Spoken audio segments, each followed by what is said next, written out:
둘, 셋, 아리나스. 안녕하세요. 리사니 TV의 리니입니다. 오늘은 복합 세 번째인데요. 무엇이든 예술이 될 수 있을까? 이런 내용입니다. 한번 읽어볼게요.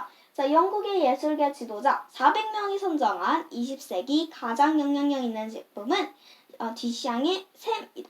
1917년에 나온 작품이고요. 되게 오래된 작품인데요.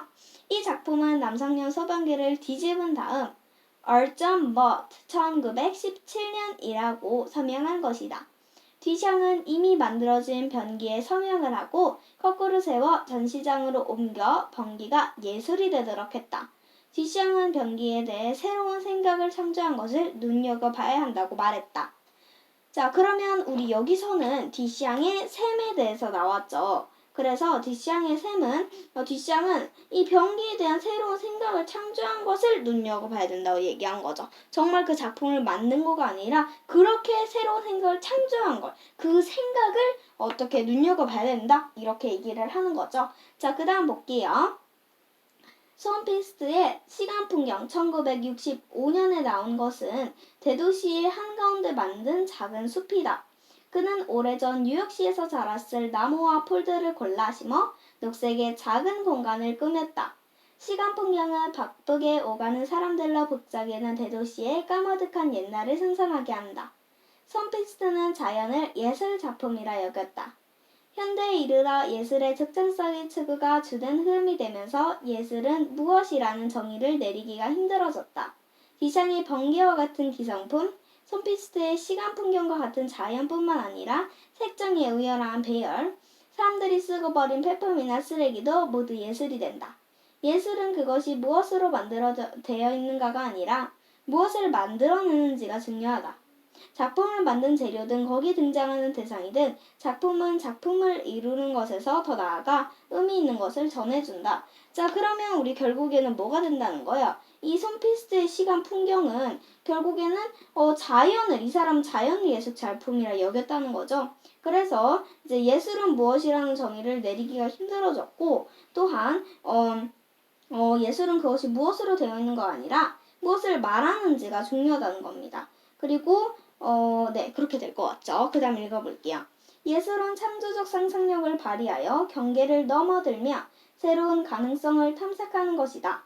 따라서 보기에 기이하고 낯선 것이라도 그것이 지니는 독창성과 혁신성, 이로 인해 떠올리게 되는 철학적 의미 등을 생각할 때 이것이 예술이 아니라고 말할 수는 없다.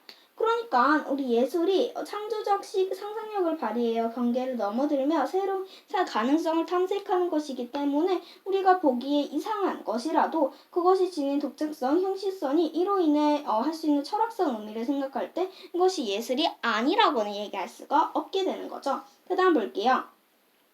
미국의 건축미술가 리처드 세라의 기울어진 호는 뉴욕 맨해튼 정부 청사 광장에 설치된 작품이다.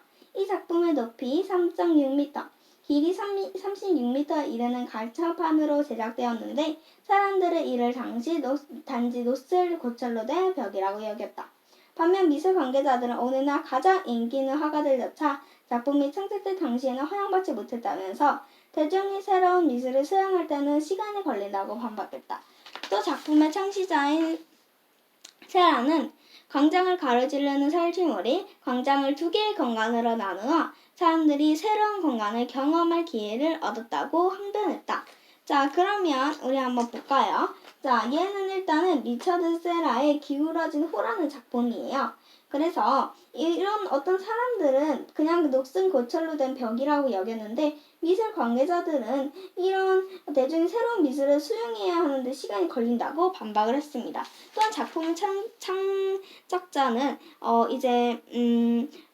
설치물이 광장을 두 개의 공간으로 나누어 사람들이 새로운 공간을 경험할 수 있는 기회를 얻었다고 항변을 했습니다. 그러나 대다수의 관객은 작품을 건강하지 못했다. 무엇보다 정부 청사에서 일하는 사람들의 반발을 켰다.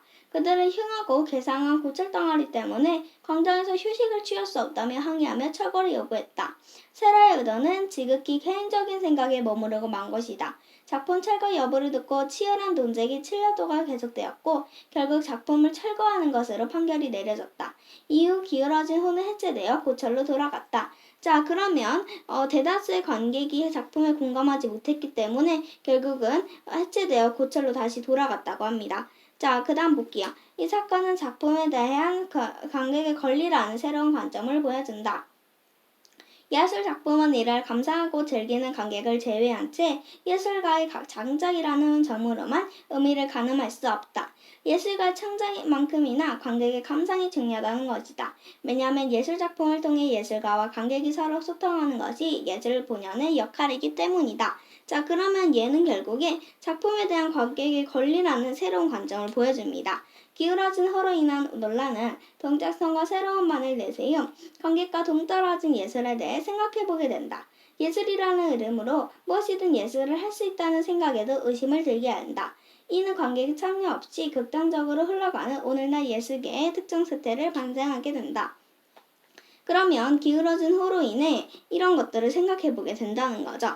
자, 그래서 우리 여기서 가에서는 무엇이든 예술이 될 수 있다. 그게 독창성과 과연 창의성이 있다면 그게 예술이 아니라고 말할 수는 없다라고 지금 무엇이든 예술이 될 수 있을까에 찬성을 하고 있고요. 그리고 나에서는 이제 기울어진 호를 예시로 절대 그럴 수 없다. 작품에는 관객과 권리라는 것이 있는데 이런 것들은 관객과 동떨어진 예술이기 때문에 사람들이 싫어한다면 사람들이 이해할 수 없다면 당연히 철거하고 없애는 게 마땅하다라고 지금 무엇이든 예술이 될 수 있는가라는 주제에 반대하고 있습니다. 자, 그럼 한번 문제 풀어보도록 하겠습니다.